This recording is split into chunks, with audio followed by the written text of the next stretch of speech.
You spend 8 hours every night with your face inches from something most people never think about. Not the pillow. Not the sheets. The mattress itself. And what is inside it after 5 years is not what anyone imagines. This is not about cleanliness. It does not matter how often you wash your bedding. It does not matter how tidy your bedroom is. What happens inside a mattress happens to everyone. And the thing most people reach for to fix it makes the problem significantly worse. Stay with this, because the last part is the only part that actually works. Your body sheds roughly 30,000 to 40,000 dead skin cells every single hour. While you sleep, those cells fall. They settle into the fibers, the foam layers, the stitching of the mattress beneath you. Over 5 years, old mattresses have been confirmed by researchers to contain millions upon millions of organisms feeding on that accumulation. Warm, dark, enclosed, no airflow, no sunlight. It is one of the most ideal biological environments in your entire home. Now here is where it gets important. Dust mites are not what most people think they are. They do not bite. They do not live on your body.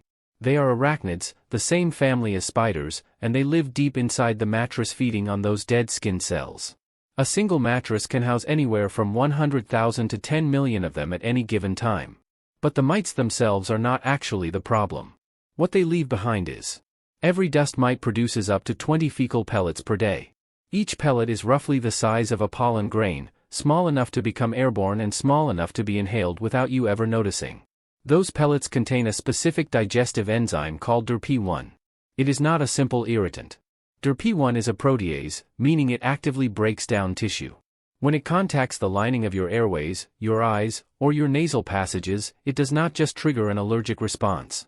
It dismantles the protective lining of those surfaces, making them more permeable and more vulnerable with every single exposure.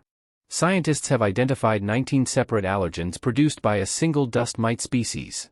19. From something you cannot see without a microscope. This is why people who have never had allergies in their lives begin developing symptoms in their 40s and 50s. Researchers believe this is one reason allergy symptoms often worsen with age. The exposure is cumulative. The lining does not repair as efficiently as it once did. And here is the detail that almost nobody discusses. When dust mites die, the problem does not stop. Their decomposed exoskeletons continue triggering the same immune response as the fecal pellets. A dead colony is nearly as allergenic as a living one. Most people, when they think about this, reach for a vacuum cleaner. Vacuuming is the standard advice. The problem is that fecal pellets are microscopic and sticky. Standard vacuum attachments disturb the surface layer and send those pellets airborne. You inhale more of them during vacuuming than you would have if you had left the mattress completely alone. Steam cleaning kills dust mites with heat but does not remove the pellets already embedded deep in the mattress layers. The allergen remains. And the moisture introduced by steam creates a second problem: it feeds mold. Memory foam is the worst-case scenario. It is engineered to trap heat and conform to the body. That same property means it blocks airflow completely.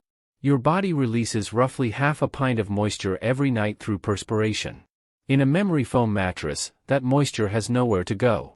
It accumulates inside the layers, creating exactly the temperature and humidity conditions that mold spores need to colonize.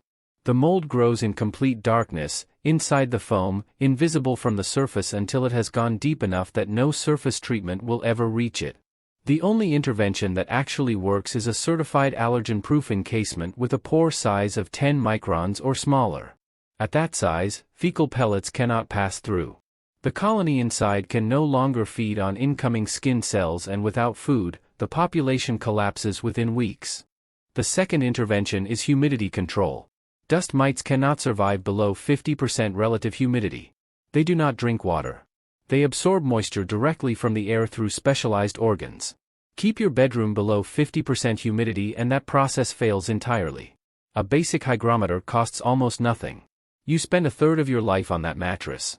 A 10-micron encasement and a hygrometer. Remove the food and remove the moisture. The colony cannot survive both.